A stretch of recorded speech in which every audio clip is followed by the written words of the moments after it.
DJ Metal Craig of Craig's Millstorm, and I have three of the members of Graveslave with me today. Hopefully, I got the band name right. Would you guys like to introduce yourselves and what you do in the band? Yeah.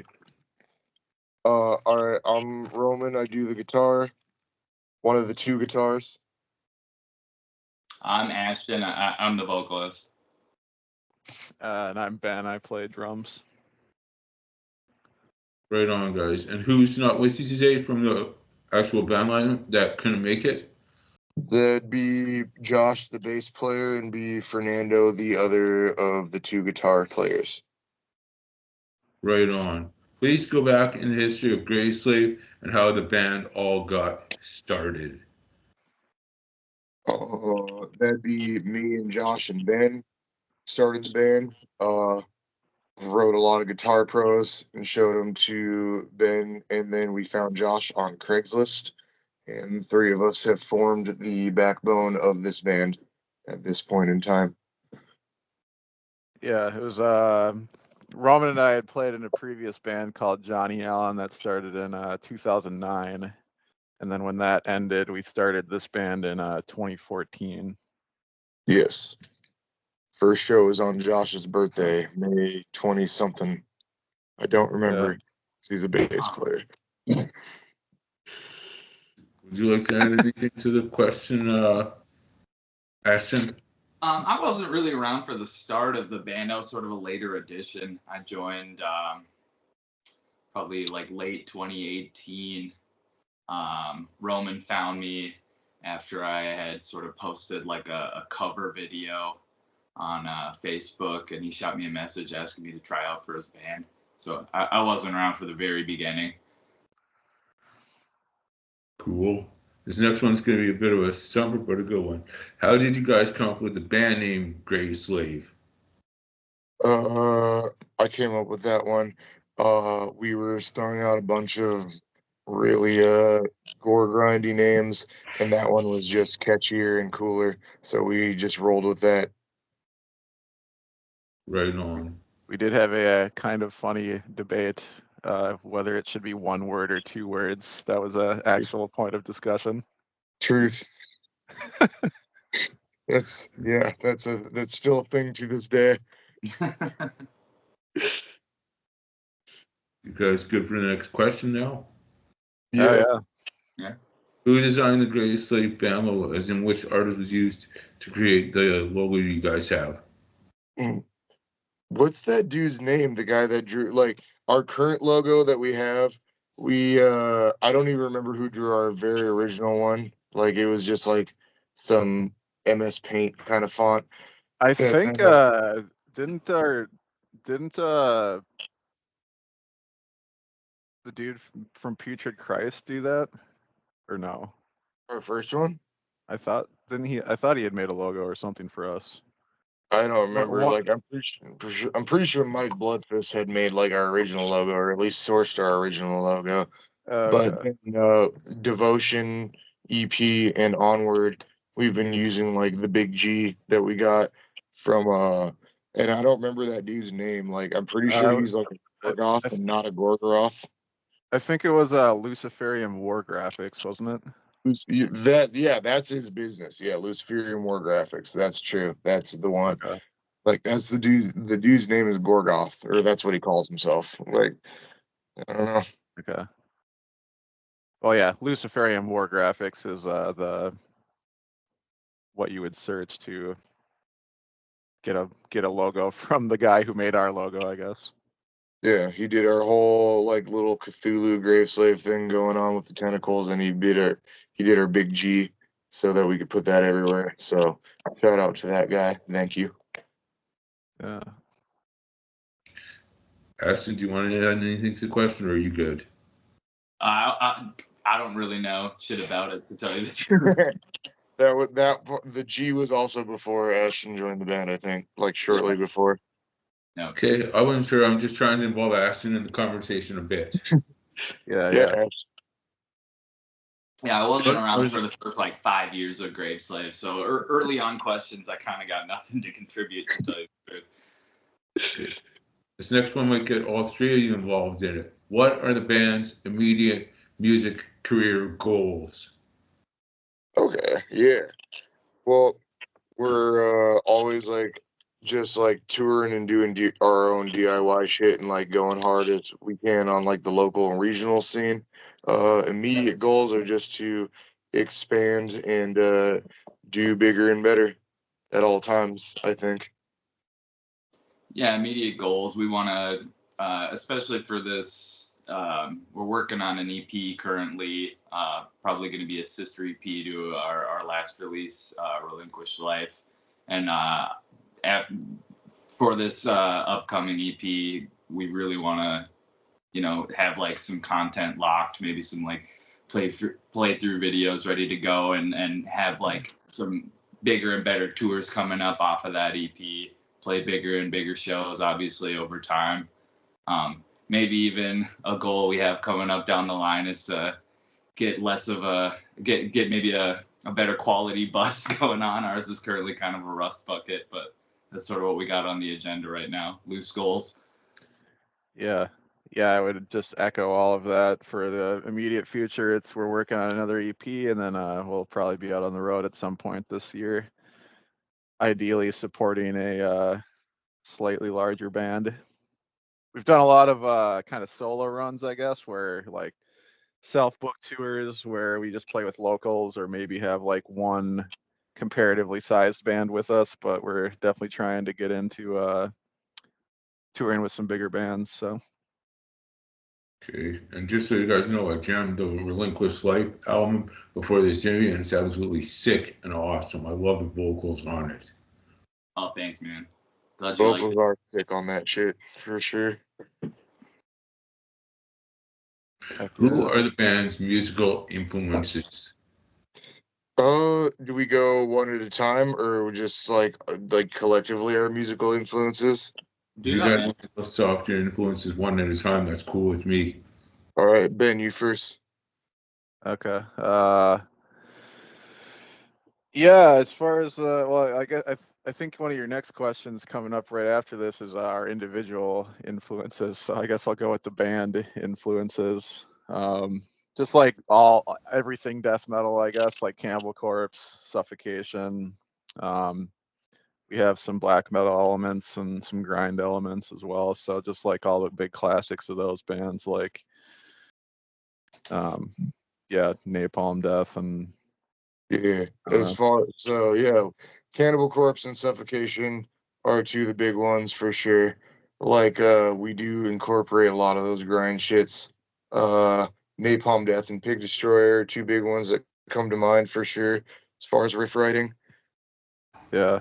Some of our earlier stuff, and actually this new EP is kind of a little bit of a throwback. It was kind of death thrashy as well, so just all the classic thrash bands as well. Yeah, thrash We is like a big component to what we do, even though we're like more brutal. Yeah, in our very early days, we actually were doing a Slayer cover for a little bit. Mm-hmm. Ashton, contribute.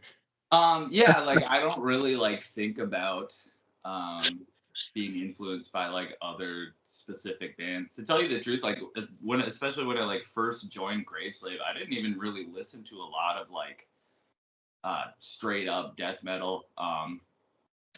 When I apply vocals to our stuff, like I'm really thinking more about like I don't know, even like genre blending when I'm applying vocals. Like I listen to a lot of like deathcore. I noticed like obviously when I joined the band, it was like heavily thrash influence, which like I don't really listen to any thrash even currently. But when I heard those like thrash beats and stuff, like I grew up listening to a lot of hardcore, so I would throw a lot of like voicey, like shouty stuff over the thrash parts, and like I like doing like snarls and gurgles and those like overtone kind of stuff, which isn't really necessarily like something you always hear in like a lot of straight up death. But I try to throw it in where it fits and just like, I don't know, do some interesting stuff. I don't really think about influences from a lot of other bands, to tell you the truth. I've got an influence you guys need to check out that I have an original CD by. You ever heard of a Japanese grindcore band called Bathtub Shitter? What? Yeah. No. What? No. They're absolutely No. cool. I have a limited edition 1,000 copy press CD that I bought direct from the band itself out of Japan. Nice. They're Bathtub absolutely, they've got shitter. high streaks that are so Bathtub high, you shitter. can't even Like understand that the picture, vocals. like They're so that meme, insane. huh? Tub girl, like Tub girl. Tub girl, like tub girl, dude. It's actually a good band. Nice. They are really good for grindcore. You guys need to Okay, check them dude. out when you get a chance. Definitely. I would check that shit out for sure. Yeah. Also, a couple influences for myself that were good that got me vocally going. Suffocation, Cryptopsy. I'm talking about Lord Worm era Cryptopsy. Malignancy, Deeds of Flesh, DSI. Those are some of the influences I have for myself vocally. I would do vocals right now, but upstairs might complain because they're a little bit picky about what goes on in the house. Yeah. Yeah. Personally, I would give you guys a good growl right now, but I can't, unfortunately, which sucks. It's all good. I can't Hey, either. But I got a downstairs neighbor I kind of gotta coordinate with when I'm recording vocals in my room for sure. Yeah. Yeah, you don't want to hear me do a growl. It would be bad. Ben That's fine. actually does like the behind this, like we give him a little headset and he does like brutal growls like from behind the kit. Cool. Ashton, if you had a favorite musician who got you going, who would you have to say got you started into music? A musician that got me into music. I guess like it was like a local musician, my buddy Odin from my hometown in Duluth. He was just like a dude from the local scene. He was playing in local bands, but I remember we were like 15 or something. He was really into BMX. He broke his back actually, and so while he was like healing from the back injury, he learned to play guitar, and he lived about a block down from me. And I'd go over to his house all the time, and I'd watch him like do like pop punk covers. He was covering like Alkaline Trio and stuff. And over time, he kind of got more into like, like MySpace style, like metalcore was popular at the time. And I just thought he like ripped, and I thought it was so cool that he was playing guitar. He kind of showed me the local scene going on in Duluth. Took me to my first couple local shows, and I was like, wow, this world is crazy and something I wanna be a part of. But yeah, it was like a local homie who really got me into like heavy music in general. If I hadn't met Odin, I wouldn't be into metal probably. Damn. Before Mine I is get to you just on the next question, by Ben. myself. I guess. Are we all going? No, I think he's going in order. We're doing okay. So then whoever's next. Okay. Just so you guys know, if you check my YouTube channel when this goes up, there's an interview with Paul Mazurkowitz of Cannibal Corpse on the YouTube channel too for my DJ gig. Oh, sick. Yeah. I interviewed Paul Mazurkowitz. I interviewed big name band for Nuclear Blast Records. I got Seasons of Mist. I got AFM. I got Metal Blade for some of my labels I work with. Oh, that's rad. Sick. Nice. Yeah. Doing this DJ gig 11 years. November will mark my 12th year of 2025. Sheesh. You got a long run, Craig. Yeah. And now, Ben, if you had a favorite musician who got you going, who would you have to say got you started into music? So I guess I actually started playing guitar before I played drums, and the first big like guitar hero I guess I had was Dimebag for sure. I remember I had like a Dimebag distortion pedal when I was like 14. And then when I started playing drums when I was 18, like senior year of high school, and my friend Zach got a drum set and at his house, and I ended up playing it. Like I'd go over there and I ended up just playing it way more than he would. So that's kind of how I started playing drums. And some of my early drumming, and I had same with Ashton, and I'm sure Roman as well. I mean, I had a bunch of friends that were into heavy stuff in like middle school and high school that kind of showed me some things and vice versa. But yeah, I guess like early drumming influences, like Chris Adler from Lamb of God, Jason Bittner from Shadows Fall. Those two were probably my two favorites. And then later on, when I started getting into death metal, my first favorite like death metal guy was George Clias from Nile for sure. Cool. And just so you know, I'm actually a fan now. But you know who I really love that's not many people listen to enough, in my opinion? The Death Stuff Mantis with Cam Lee on vocals in it. Chuck took over from Cam, but Cam and Chuck are both great vocalists, in my opinion. Chuck Schuldiner was the founder of Death after Cam left.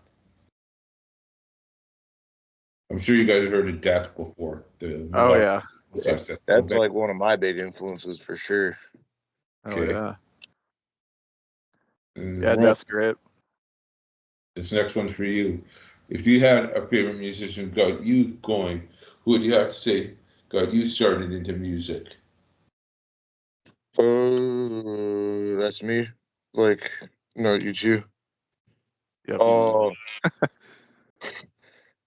Who, like, I don't know, like, I guess like these two said, like, I had a friend in high school that like kind of got me into heavier music, uh and like showed like had like kind of gear and guitars at his spot, and would just like be like, oh, we should like jam riffs, and then like, you know, just like started from there. As far as like influences, like particularly for this band and like this style of music, just like always been like writing on Guitar Pro since I was like a teenager, and like it's like Slayer for sure, like just lots of Slayer, Jeff Hanneman in particular, some like one of my favorite guitarists, and all of his riffs are kind of just canon to what we write and play, even if we do it faster or more techy. Funny thing you mentioned Slayer, Roman. They're one of the three that got me started into heavy stuff. It was Slayer, Cannibal Corpse, Dismember, and the other one that not many people are into is heavy metal slash hard rock slash progressive metal artist King Diamond. Okay. I have not listened to enough King Diamond, I will admit. I like have only just started to get into them. I went into him since the album The Spider's Lullaby. Okay. Yeah. No, definitely. If you got recommended like songs or albums, then I'll definitely check it out. All right, when we get done this interview, you guys, I'll give you my name for the Facebook profile of mine, and you guys can all friend me on there if you want. That's sick. Yeah. Yeah, for sure. This next one is a really good one. What are the band's futuristic goals and stuff you like to obtain in the long run? In the long run, Like stuff you'd like to obtain as a futuristic goal for the band in general. I feel like, I don't know, like the flagship goal of this band is to just achieve like being part of the death metal canon, and like contributing something like worthy and listenable to like what everybody listens to when they think of extreme metal. If that makes sense at all. Yeah. Answer, Ben or Ashton, do you guys have anything you want to add? Yeah, just that. And I mean, obviously like any musician's goal is to make a living off of it, but that's might be a little far-fetched, but yeah. Yeah, no, just keep doing what we're doing, try to play bigger and better shows. I mean, we're pretty much at the point of breaking even and kind of paying for a little bit of expenses when we go on tour, but it'd be real cool to at some point go on tour and like pull some in. Actually make some money. But yeah. Yeah, but so yeah, just keep doing what we're doing, and we still like what we're doing. So yeah, just really want to keep playing with bigger and bigger names, tour more consistently, be a more recognizable name. You know, all the general stuff every growing band wants to do. Yeah, be a more recognizable name in the death metal scene. You know, I can recommend a band for you guys to tour with at some point. Oh yeah, absolutely the guy, Tom from Sacrificial Betrayal. I don't know if you guys have played with them yet. I don't know if I know that name or not. They're a fast death metal act. Where are they from, though? The band's out in North Carolina. They're called Sacrificial Betrayal. They're a thrash death metal act. Oh, okay. Okay. Yeah, Have to they're have to actually look them getting up. ready to tour with some bands right now through a booking agency. Nice. Yeah. This next one's going to get you guys on a bit of a rant, I think. What advice do you guys have for people who want to form their own bands? Oh, Don't. Yeah. can be a difficult prospect for sure. But like I was saying before, I hadn't met Roman in real life, but he found me because I had just been like posting cover videos of like just songs I liked on like Facebook, like way back in 2018. My biggest recommendation if you're trying to find and meet people is like, you know, you have the internet at your fingertips. You can like reach anybody anywhere and just like post your shit, you know, like even if you're just getting like a couple likes from your buddies here and there or whatever, you never know who's like seeing it and not like necessarily like interacting with your shit. They might shoot you like a private message or whatever. Just like post whatever you're doing everywhere you can and you'll like meet some dudes. Definitely, like, just make yourself kind of like available and like put yourself out into the world as a musician, and like better like bands and acts and like projects will find you. Yeah. Yeah, and just like going to shows, going to local shows, like trying to like be a part of the community, meet as many people as possible and whatnot. Yeah, just do your best and you'll meet other people that are trying to do their best, and then you guys will make a good band. Yeah. Yeah. But yeah, I mean it's definitely can be a bit of a slow process for sure, but yeah, just one step at a time. This next one's for the drummer. What advice do you have for a drummer to get themselves better at their instrument? There's so I guess start with the basics. I mean, I guess I tried to kind of skip the basics like rudiments and things like that. But yeah, I mean those things are important for sure, and I'm kind of like going back and learning the basics even now still. But practicing with a metronome is a huge help. Being able to fully hear yourself. Um, I know a lot of people outside of the death metal realm like to bag on like triggers and stuff, but that's the easiest way to hear yourself in your headphones for sure. So like just being able to run all your drums into your ears so you can hear everything perfectly is very beneficial. And then like even just recording yourself on your own, listening back. I remember my first recording session, I thought I was playing the songs pretty well. But then we recorded, listened back, and I was like, "Oh wow, I suck. This is terrible." Yeah, just metronome practice. Start with the basics. Recording yourself, listening back, and being able to fully hear yourself all the time is the four biggest things I would say. This next one's for the guitarist. What advice do you have for guitarists to get themselves better at their instrument? Definitely just actually play your guitar. It goes a long way. Just I don't know, just like learning what other guitarists do all the time. Just just learn from everybody and not just from the people that you like, I guess. Just always be trying new things, trying new like shit on your guitar. The more weird shit you do, the better that you'll get. And just play, play, play. This next one's for the vocalist. What advice do you have for a vocalist to get themselves better at their vocal abilities? Definitely something that I wish I would have done earlier in my vocal career is take 10-15 minutes before you even like practice at band practice or before a gig or whatever, and like do warm-ups. You know, there's like a million of them on YouTube, and you know, there's tons of vocal exercises on YouTube that are really advantageous.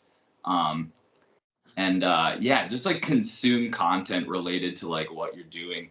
I remember way back when I was watching like the Zen of Screaming DVDs with like Melissa Cross. Those were like hugely helpful. But like today, you don't even need to necessarily like go purchase something.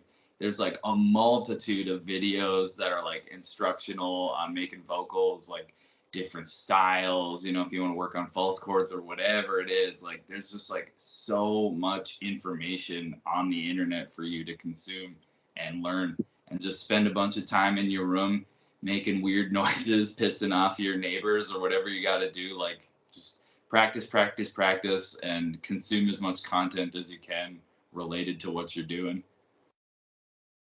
And before we get into the next question, Ashton, I just want to let you know your vocals on the album, they remind me a bit of Hexen, a black metal act. Oh, sick. Yeah, I grew up listening to plenty of black metal, so thanks, man. Yeah. If you haven't heard Hexen, check out them at some point. I definitely will. Yeah, I haven't heard of them. Finland band. Okay. Paxson? Finland, Behexen, Behexen. Behexen. Behexen. All right, all right. Sorry, I lost my place in the questions for a sec. So many of them, but we're just having such a blast here. I lost my place. Found it. Anything you guys would like to announce to the fans that are watching this interview that's current in the Graveslave camp? As in, like, stuff that's happening right now for you guys?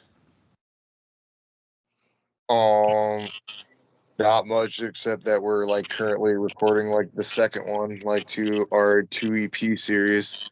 So listen for it, and maybe we'll make more funny, stupid videos for the internet. So keep your eyes peeled for that.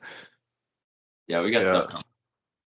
Yeah, we got a lot of stuff on the way. I guess, for example, personally, I just figured out how to edit my own drum playthroughs, so plan on filming a lot more of those,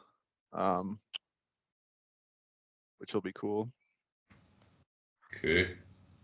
This next one is a really good one. If you guys had a band gear endorsement you'd like to pursue, who would you like the endorsement to be with for each of you guys to answer? Ben, you first. Well, I love Zildjian K cymbals, so it'd be real cool to land a Zildjian endorsement. But but no, cymbals for sure. I'm actually in the works of getting a stick endorsement as we speak right now. Yeah. I guess I can't really think of any, as far as endorsements go, just whoever's willing to work with me that I like their product. I do need to do more research on smaller cymbal brands, but yeah, we're kind of just starting to get into that. All right. Well, my unrealistic one that I have is Ibanez for sure. Be great if Ibanez wanted to just give me cool guitars and let me brand name play those. But realistically, like it would be cool to get an endorsement with like just like a pick or a string company, just like something practical so that I could like always have picks or change my strings and just like rep somebody that like made good strings or like just the right floppiness of picks.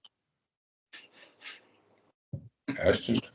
Yeah, I mean, I don't know. I'm such a vocalist, man. Like, I don't know shit about like gear or anything. Like, nothing really comes to mind. I like Sennheiser microphones, I guess. In general, they're sick.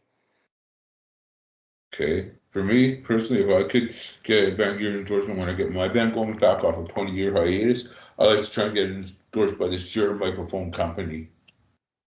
Yeah, Yeah, I have an pretty good one. 878 Beta over here, small condenser mic, and it picks up my vocals really good. I'm going to tell you guys a funny story before we get into the next question. I was doing a show back in 2006 on the 6th day of the 6th month.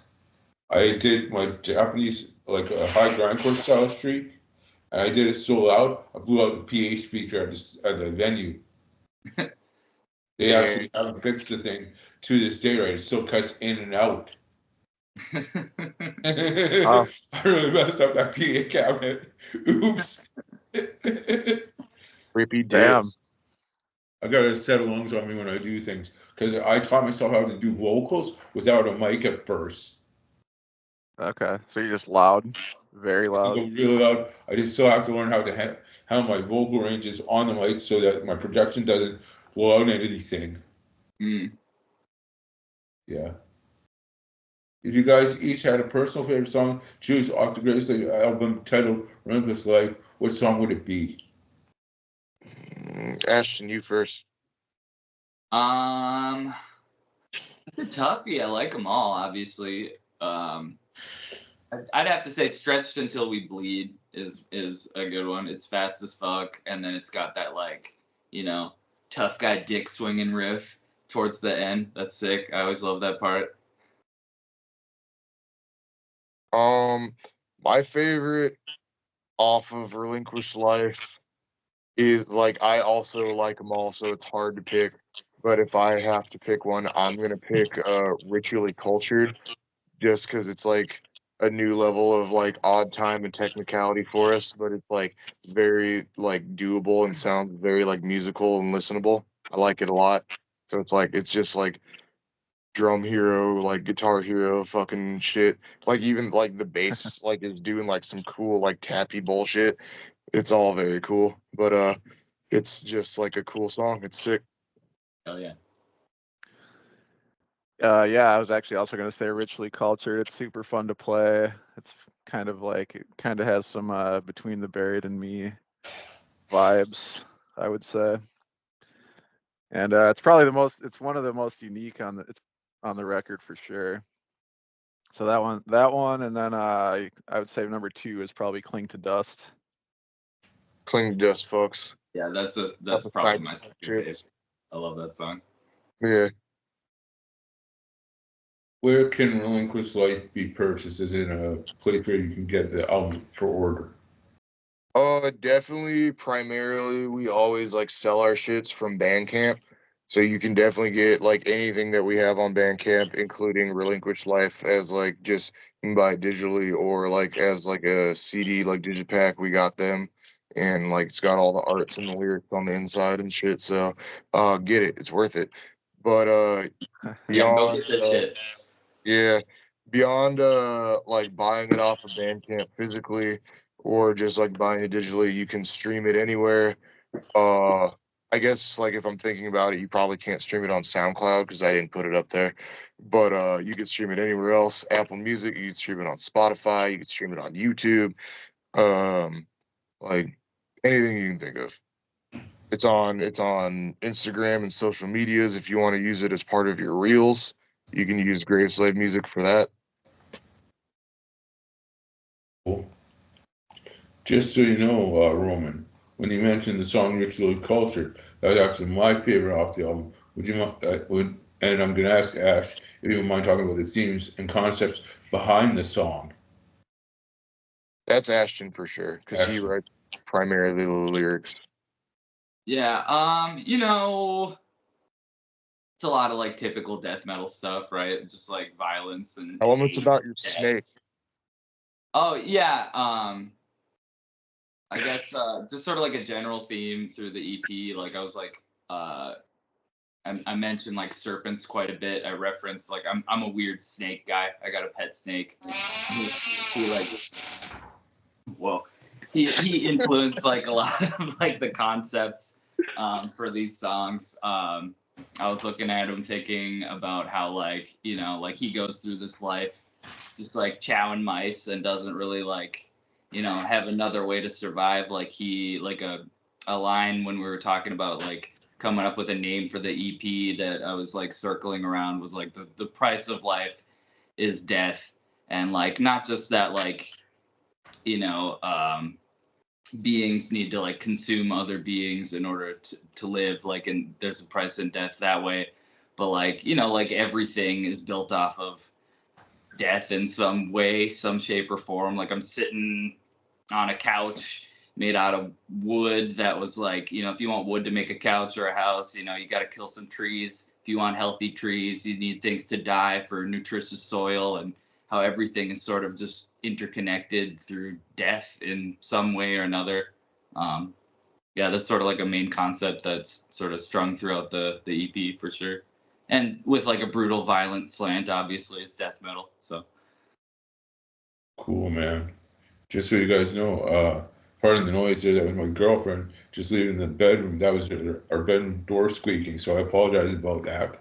it's all good. I got a freaky house. It happens sometimes. Live interview. What can you do about it? Nothing. Yeah, I got a creaky old house, man. I know how it goes.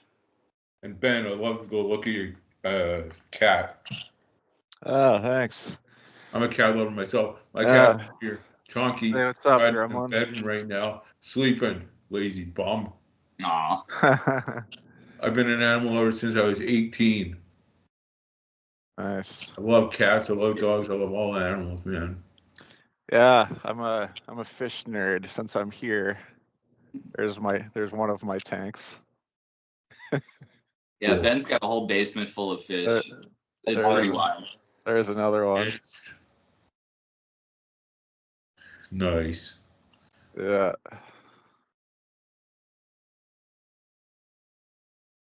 Let's see if I can get my camera straight. You can't get everything in there, Ben, but it's okay. All good. This next one we're going to ask about is, when was Relinquished Life officially released, and how long has it been out for, and what have the reviews been like so far on it? I believe it's been out since May of 2024. I hope I'm right on that. I'm pretty sure it was May of 2024, and then we toured in June. Does that sound right? Yeah. Yep. Yeah. So like, yeah, it's been out since then. And reviews have generally been pretty positive. Like, it's been pretty cool. A lot of people, like, we toured on it, and a lot of people like have just said this is like the coolest stuff that we've done so far. So always just hoping to like top that. Like, we're definitely proud of what we did, and we're like gonna do a new one that's even cooler than that. Right on. Yeah. This next question, you guys, is the fourth last question of the interview, and it is, what social media outlets can the band be reached on? I would say definitely like just Instagram or Facebook. TikTok. We're on TikTok. Oh yeah, that's right. We are on TikTok. Don't Our forget. TikTok's pretty solid. It's pretty solid, and it's also visible. It exists. So you can find us on TikTok, the one that exists. We're on TikTok. We're on Instagram. We're on Facebook. We're on YouTube. Yeah. Shut the fuck up. We are on Red Note. We're on the radio. We're on Red Note. We out there in China, dog. Are we on Red Note? Yeah. I downloaded Red Note the other day, and I haven't made my profile yet, but I'll start like blasting us on Red Note. How about that? It's red. Yeah, do it. Yeah. We out there in China, dog. Wohanda. But anyways, you can find us on YouTube, and we have a bajillion really goofy videos. So like, find us there for sure. Watch our videos. We work hard on them. Thanks for mentioning that you guys are on YouTube, because that was going to be my next question, but you answered that already. Fuck yeah. We'll get into the second last question of the interview, and then that'll be, where can the band's sound be seen in the next album? Any plans to make any changes on your style, or are you going to put out another brutal album? It's probably like, honestly, because we're already working on it, so couldn't lie to you, it's probably just more brutal than even the last one.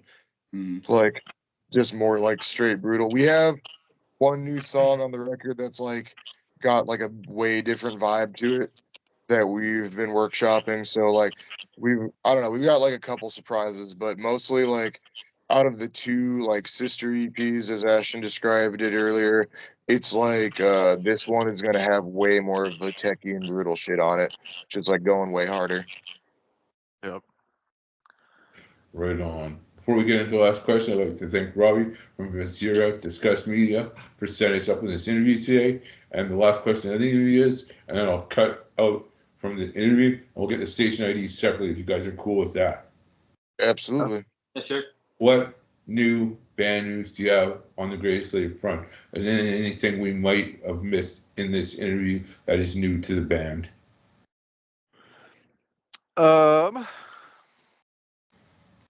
Yeah, not really. Just like keep your eyes peeled in the coming months. I don't know that we have like a hard date, but this EP is gonna fuck really hard. We're gonna have a lot of cool content to drop along with it.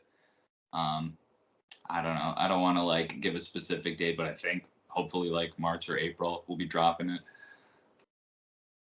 Yeah. Well, no, it's gonna take way longer than that. You think? Yeah, Okay. yeah. I Yeah. think, it's probably gonna be probably like summertime. It'll be done. It'll be done being recorded by then. Oh yeah. It's Like, yeah, it'll definitely be done by then. By like the early springtime, it'll be like in the can or however they say. But we'll release it sometime in 2025, and we'll have a bunch of cool videos and more goofy shit to say. It'll be great. Do you want to add Yeah. anything, Ben, or are you good? Yeah, no, I think we pretty much covered everything. Yeah, like we said, yeah, we plan on putting out a lot more stuff and being a lot more active than on social media and stuff than we have been in the last few years. So pretty stoked about that. Yeah, that's about it. Cool. Thank you guys very much for the time in this interview. And thank you very much for the interview. I'm going to cut out the interview and we're going to get ready to do the station IDs. sick. Yeah, thanks for having us, Greg. Yeah, thank you. Absolutely.